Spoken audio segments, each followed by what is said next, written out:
All right, everybody, welcome back to the channel. If you haven't already, please subscribe, give us a thumbs up, leave a comment. What we have for you today, a 2010 Dodge Viper, the last year of the Gen 4. We love our Gen 4s now. We've had a few. This is our first 2010, which was the last year for the Dodge Viper. Dodge wound up selling later to Fiat, so the Gen 5s weren't officially owned by Dodge, even though they obviously are the Dodge Viper. This car is one of 507 2010 Vipers that were produced, again, in the final year for the Gen 4 model, which ran from 2008 to 2010. The Gen 3 stopped in 06, so you had a little break between 06 and 7, and it got beefed up with more horsepower, a little bigger displacement. This is one of 3 in silver and the blue stripes. It's Viper Silver Metallic. Really nice color. There is a good amount of flake in the silver as well as the blue paint. 400 miles, 433 on it right now. One owner car, always in a collection. Plastic, as you guys will see, factory plastic on the passenger seat, on the floor mats. Window sticker, manuals, everything that you would expect, and just an awesome example. You don't see the Gen 4s, especially low mile examples like this. A lot of them are the Gen 5s that are, you know, sub 1,000 miles, but very rarely do you see the Gen 4s. And I always like the Gen 4s. The body lines on it, I really think are great. As we'll get into it here in the video, McLaren helped with a lot of the development in the Gen 4s, and we can't wait to, you know, walk you guys through this spec and take you inside and out. So we're going to start under the hood where all the fun starts, especially on the Viper. As we were doing the pictures, the Viper hood on the Gen 4s actually lifts up towards the seats.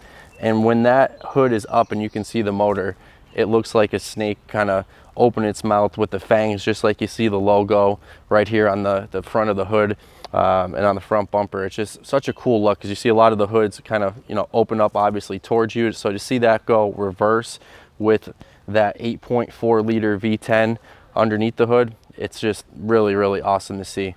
So you got 600 horsepower, 560 pounds of torque, 0 to 60 in 3.2 to 3.3 seconds. And, you know, you're talking 12 years ago already, and just, you know, what a car, even to today's standards, what you think back, you know, how this was 12 years ago. So as we mentioned, the last year of the 4th generation Viper, this gorgeous 2010 Dodge Viper SRT has had only one owner since new and currently shows 433 miles on the odometer. So the big news for the Gen 4 was the big 90 horsepower jump for the fresh 8.4 liter V10 engine, which now was slated for 600 horsepower. And as we mentioned earlier, that's in large part due to the development work assisted by McLaren Automotive. Based around a deep skirted aluminum block with a small increase in displacement, the new engine included dual throttle bodies, new heads, and the Vipers, as you know, have the side exhaust working with a revised dual pipe system. And I love that side exhaust.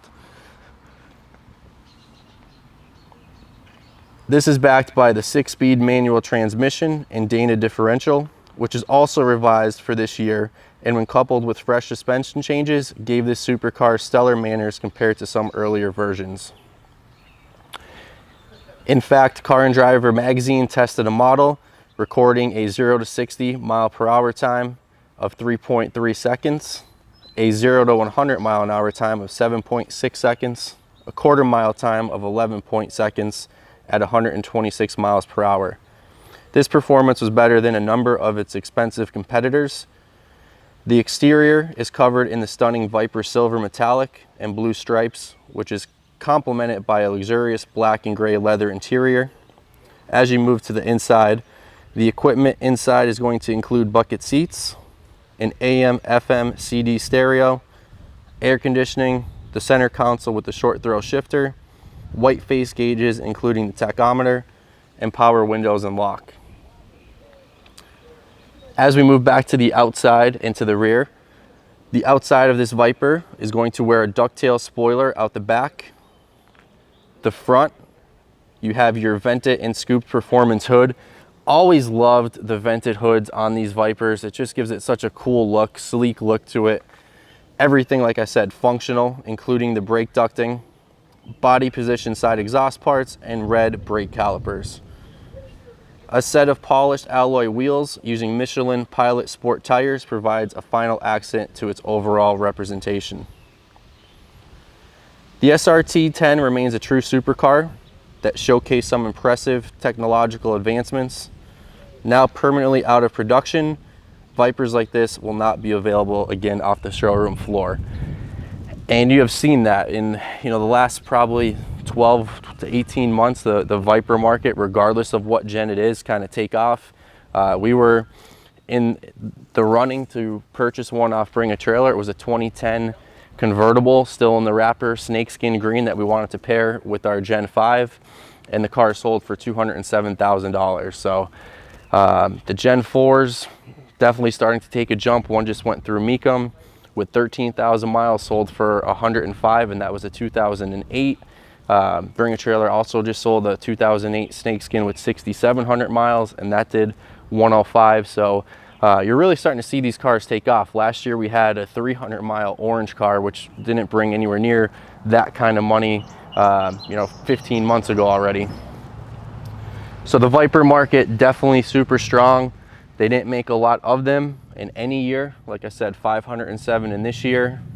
Obviously took some time off between the Gen 3 to Gen 4 with the year, and then the Gen 4 to a Gen 5. 2011, 2012, there was no production in the Vipers at that time either. So I definitely expect the Viper market to continue to be strong here. So your wheels, you have the polished 18-inch in the front and 19-inch wheels on the back, giving you a nice staggered stance. These have the 5-spoke Alcoa forged aluminum. Really nice wheels. You see some different wheel styles on Vipers. Honestly, I like them all. You see the H wheels, which at the time weren't popular. Now they've seemed to kind of catch on, and a lot of people do like those wheels. I know I'm one of them, but whether it's these wheels or those with the Viper body lines, I don't think you can go wrong. So those wheels are mounted with 275 by 35 front tires and 345 by 30 rear Michelin Pilot Sport tires.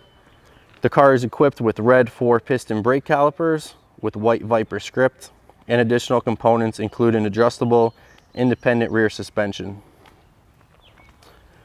Moving back inside, the leather wrapped steering wheel frames a central 7,000 RPM tachometer, a 220 mile/hour speedometer, and a fuel gauge, while other auxiliary gauges are laid out on the center stock. The digital odometer is showing 433 miles. Power is delivered to the rear wheels through a Tremec 6-speed manual transmission and limited slip differential. Such a clean example, really a 10 out of 10 car.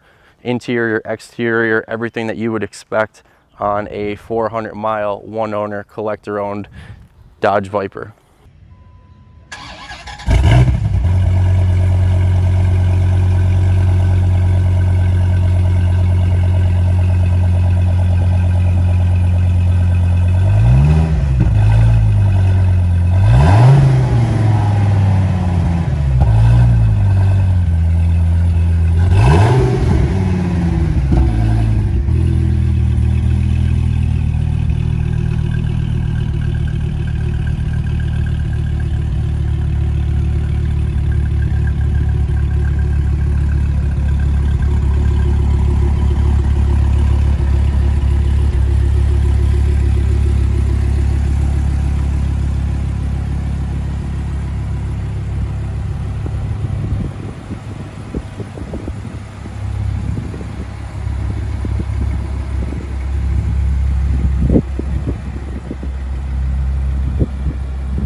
All right, everybody, so that is a wrap on our 2010 Dodge Viper. If you haven't already, please subscribe, give us a thumbs up, leave a comment, be on the lookout for some of our future inventory. Check out our other social media channels. Everything could be found at jfk-auto.com.